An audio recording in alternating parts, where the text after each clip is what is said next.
my god, I've got just dripping from my chin. Oh. No, you don't.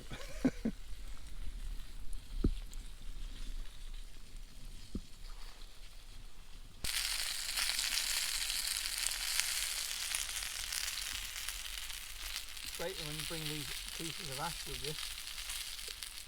Yeah.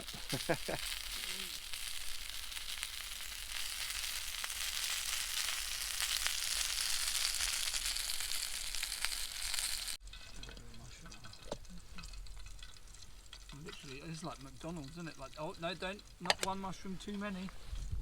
Oh, that's very nice. A little bap with a. What is that? Little grilled tomato and some cheese. Yeah. Cheesy peas. Did you not get that, Louise? No. She wanted chicken on a stick. She wanted chicken on a stick. And she got chicken on a stick. She got chicken on a stick. She even got 3 chickens. Or 3 sticks.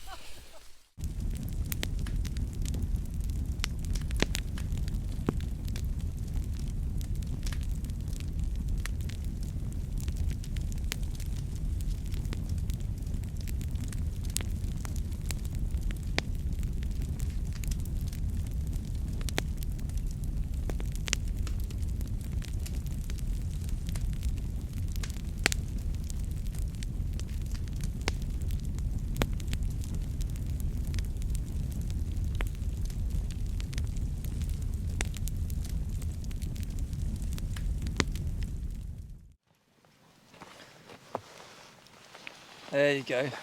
Skull. Skull. Cheers. Prost. Rob sporting a rather nice ceramic pink bushcraft cup. Yeah, it's Is that a new line you're doing or something? pink ash. Funny enough, you have featured in a good few of my videos now, and I actually got, believe it or not, I got 2 emails during the week. Can you tell me more about Rob? Well, thanks very much. You didn't want to know more about me, but anyway. Well, there's your audience, mate. Well, two of them anyway. We definitely we need to get more. We need to just get more footage out, you know, because like people seem to like watch 2 like fogies get pissed around the fire. God's sake. But no. It would surprise you how many people like fucking watching fogies getting pissed around the fire. Well, there you go. There you go. Surprising. So yeah, I am obviously born in England. Didn't spend much time. I grew up in the Black Forest. And but basically, yeah, parents, different nationalities and whatnot. That's a whole other story. Dad's half Scottish, half English. My mum's from East Prussia, which is cool. Yeah. But yeah, there's a lot of history there. But interesting stuff. But Black Forest, yeah. So my mum's 2 sisters, they ended up marrying. You know, local guys in the Black Forest. So my uncles, obviously, and all my cousins are from there. So the sort of background of growing up in that sort of life just is everything about what I am and what I do, really. I'd say that a lot of big outdoor influence. Oh yeah, it's huge. Early years, yeah. Yeah. Like the foraging was always in the family, all over the board. It's always went hand in hand. You know, even if you're just going out for an hour or so in the woods, you'd always go out. You might end up, you know, there's a lot of wood carving. Do a bit of wood carving, a lot of foraging. Mushrooms. Yeah, loads of mushrooms. Big, and that's still going on today. Like with the family, anyway. Like collecting mushrooms and, you know, selling them at markets, restaurants, deli shops, and then it's sort of all progressed. I suppose that's the baseline right there. Yeah. And then in my teens, yeah, travelled a bit, but then I did end up in Panama. I lived in Panama. I ended up in Panama because my sister moved there about early 90s. Early 90s, and coming into sort of the late 90s is when I was asked to go over there. Well, I was asked if I wanted to go over there and work and sort of see what it's like over there. And then you ended up living with indigenous Indians for a few years. Yeah, I've done a bit of that. Different sort of, you know, tribes as well there. you That know, must have been really interesting. it's. Do you still keep in contact with any of the tribes, or? I've got Yeah, got actually, contact. but that's through my sister. There's he's actually, his name's Ivan, but he's more of a tribal rep. So he sort of does like the communiques to sort the of outside world. with the outside world as well. I mean, they still get like bits and bobs from the outside world now, because they are like a lot of indigenous groups. They have, you know, they've got like networks in and out now. It's a bit different, but they're still very traditional. And my sister's still doing a lot of that. She's she's still there, working all that. So, yeah, about 7 years in Panama. So all over there, and I spent a lot of time in other countries, Central America, pretty much all the way. If you think of Central America, all the way up to Mexico, Cuba, and that done. Spent. You're well travelled then. Yeah, it kind of goes hand in hand. Obviously, with the great outdoors and the love of nature, I suppose, being brought up in the Black Forest. Guess what? Where are we going next August? We are going to the Black Forest. Oh, So I'd be they- allowed to vlog it, yeah? Yeah, you can. Yeah, Parts of it anyway. We'll, Bits Well, play it by ear, wing it. we'll wing Wing it. it, We'll wing yeah. it. Yeah, we'll keep it a bit of a surprise. Yet there's a good few things going on that will happen in the Black Forest. So, yeah. So the travelling goes hand in hand anyway, doesn't it? It's Yeah. sort of like I ended up doing this. You know, like I think my our generation, my generation, like for me, hitchhiking was pretty normal back then. Yeah, I used So- to be here years ago. It was. You seen them every couple of miles. You see. Yeah, somebody hitchhiking was like, that was a thing. Like, Was I the even means of hitchhiked to travel. school. I hitchhiked to school when I was a teenager. But like, I actually hitchhiked through Europe. I hitchhiked from I say through Europe, like not through like every country, but I hitchhiked from Germany to Spain. So through that sort of. It didn't even take that long. It's 4 or 5 days, I think. 2 of them days, I just couldn't get away from Barcelona. I just stood in Barcelona trying to get a lift for 2 days. But Not a bad place to be stranded, I suppose. yeah, so like that was travelled there, and then obviously, continued in sort of outdoors. Lived in Spain. My dad lives in Spain. So there was a lot of ties there. I've always had quite a lot of sort of connections there with the Latin world. Obviously, my kids are Panamanian as well. Like they were born over there. I So you're got also fluent in Spanish and German. which would German, be yeah. handy. yeah language. I pick up language very quick, and I still speak a lot of other languages. I can get by. Even like in the Balkans. So I can think get for the benefit of the German viewers, I do actually have German viewers, believe it or not, and I have Spanish viewers. You won the analytics on. Yeah. Yeah. Oh yeah. Yeah, Okay. seriously, yeah. Well, there you go. Well, I've done a video on China? China. Not China. Hong Kong. It's very random, isn't it? Yeah. Australia, Canada. That'll be Bev. Yeah, some South Korea, actually, believe it or not. Yeah, I suppose you just wonder how they come across you. What did they type in? Were they looking for No, something misty, something frozen? When you look at the frozen mist, when you look at the analytics, and there's a tab reach, and it'll say then there's now an audience, and it gives you a breakdown of the countries. So the channel name Frozen Mist Wild Camping Ireland. The majority of my views are not in Ireland. Only about 11% of the views are from Northern Ireland.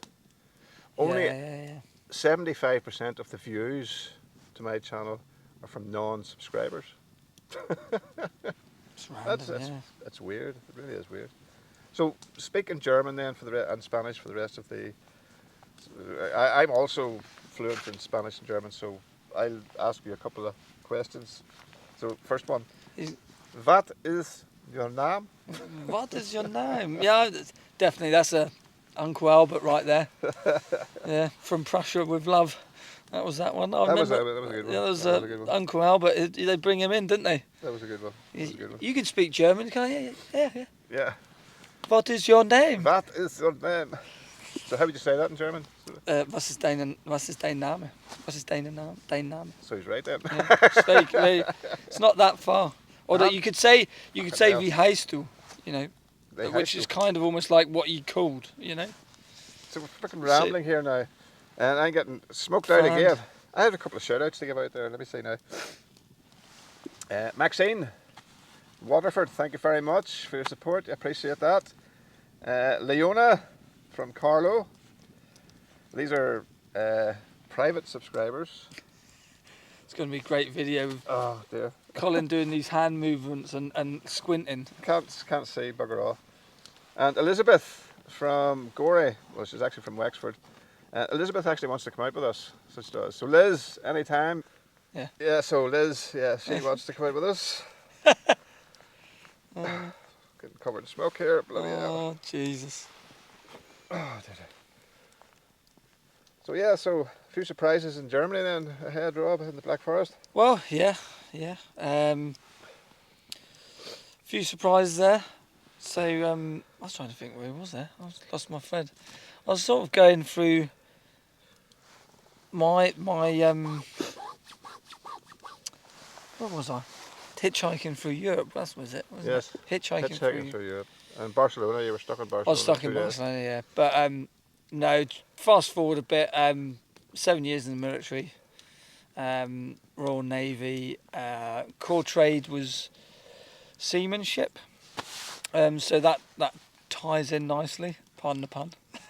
But no, so you've done a lot of rope work and stuff like that there. And then I specialised in sort of mountain leading. Done my mountain leaders training and would have done a lot of little expeditions stuff with the Navy. So that has made me sort of work in places like the Antarctic. I've worked in, I've been into the Canadian wilderness. Eat your heart out, Africa, Joe Robinette, if you're watching. Not quite, but obviously then the jungle background comes in there because done all that in Panama, Costa Rica, and in Colombia when I was in Colombia. But yeah, with the Navy, got around quite a bit. Some random places as well, which you might not think about from an outdoor perspective, but I think there's always great places outdoors. And then even like Madeira, the Azores, in the Atlantic, great places. Spent time in the Falklands. Worked in the Andes in Chile a few times, where I've attempted the highest volcano in the world.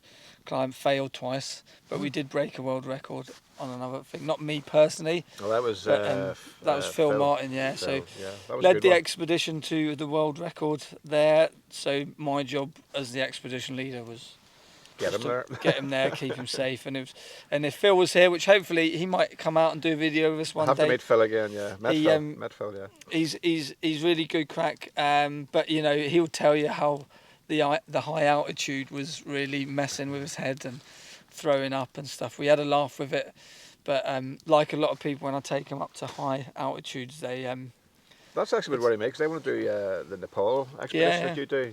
That's another one we've done a few times. Yeah, that's a good one. Annapurna, Annapurna, yeah. I would like to do that there. It's Take on the them bucket list. yeah. It's actually, I think, as far as like treks go, I think it's always voted.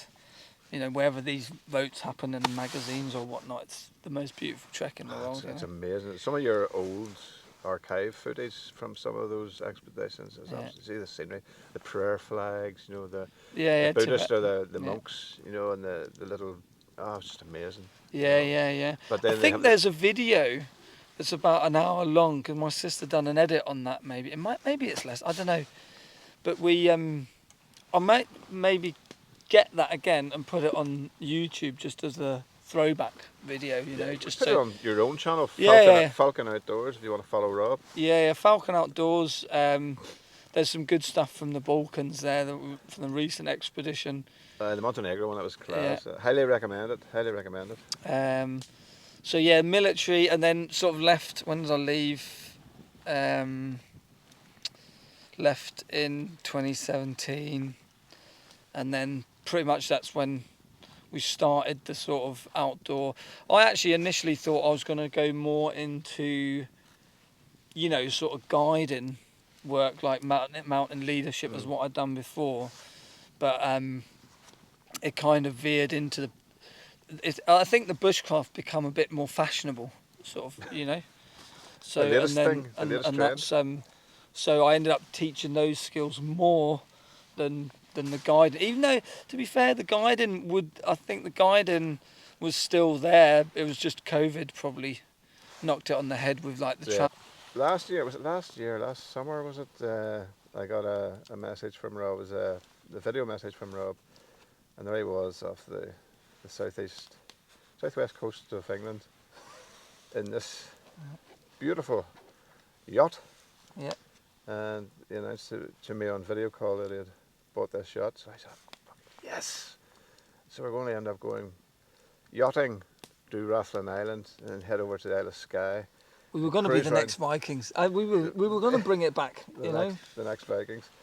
Tell us about that. It was a class boat. That was it was a really nice boat. Bearing in mind, ex-Royal Navy. It sank.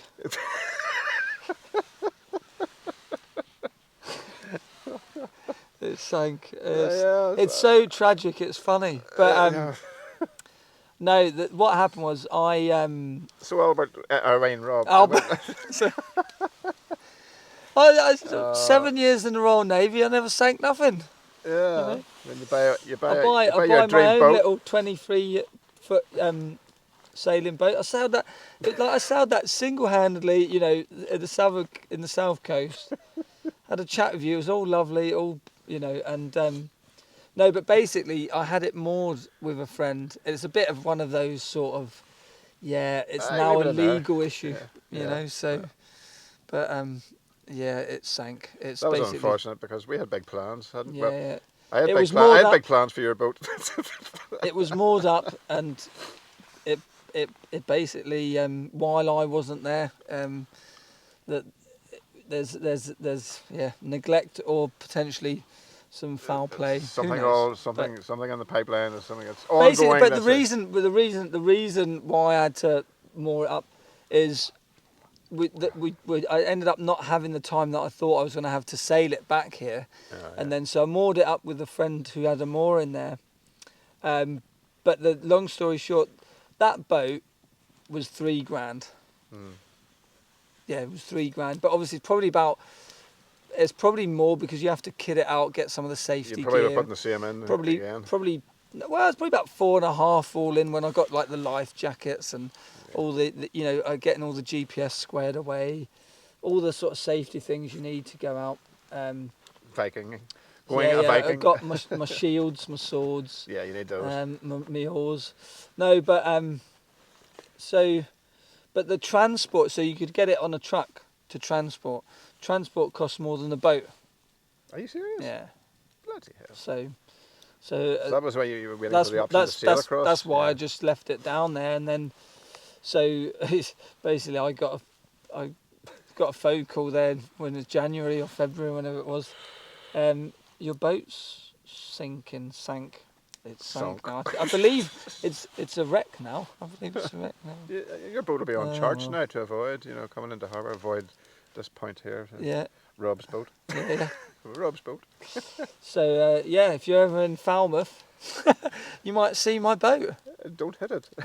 Yeah, don't hit it if you're sailing in. It's probably a home now to millions and millions of little crustaceans and shells. And I'm a naturalist, so yeah. So I'm happy with oyster seed bed, I suppose. Yeah. So that was quite a classic, really. That was funny. Everyone I tell that story, they're just they're in hysterics. I laughed when I tried not to laugh when you told me because you were so serious when you were telling me. I laughed about it. I laughed about it myself. I was laughing my arse off, mate. So I was inside. I said, "Oh, fuck's sake, Rob, that's terrible. That is terrible. That's terrible." Jeez. Well, on that bright note, Rob and I is going to finish off the last of the summer wine, and we're going to enjoy the last of the. That's quite. It wasn't. No, I'm hoping this will be more like. No, not the last of the summer wine.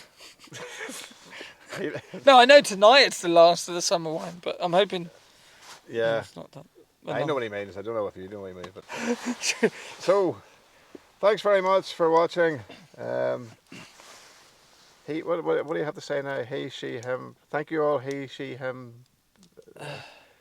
Could you just say Shove it thank up your you, him, her. Halifax Bank?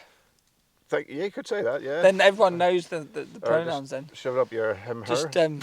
just keep following Buddy Brown. That's all I could say. Buddy Good night, Brown. folks. Good Sorry, night. Good night. Good night.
Well, that's another one over. Thanks very much for tagging along. Not sure where I'm going to be next weekend. Hopefully be out somewhere. The weather plays ball. But yeah, just a quick overnighter, a bit of a chill with Rob and Louise. A bit of a chat. Not sure how that's going to go. But if it appears, then you will have watched it, and you know. So thanks very much again. Look after yourselves, look after each other. Catch us on the next one.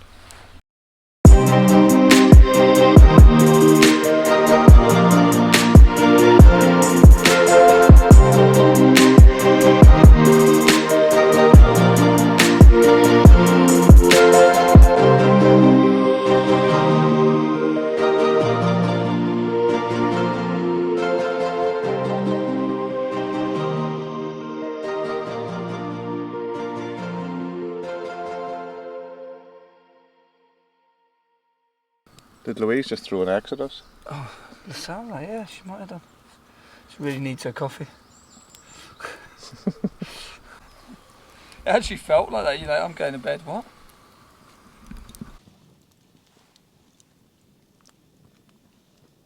I'm getting it now. For fuck's sake. You get the smoke now? No.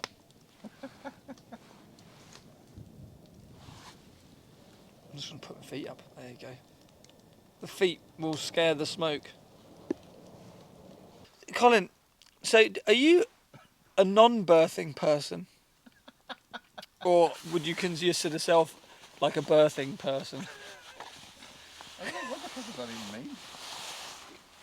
That's how Disjointed. disjointed I am from the whole fucking thing. I don't even know what it fucking means. I don't even know what fucking his, he. How do you address somebody? Hello, he, her, him, you, fucking. What? Do you know what? Here's a thought though, right?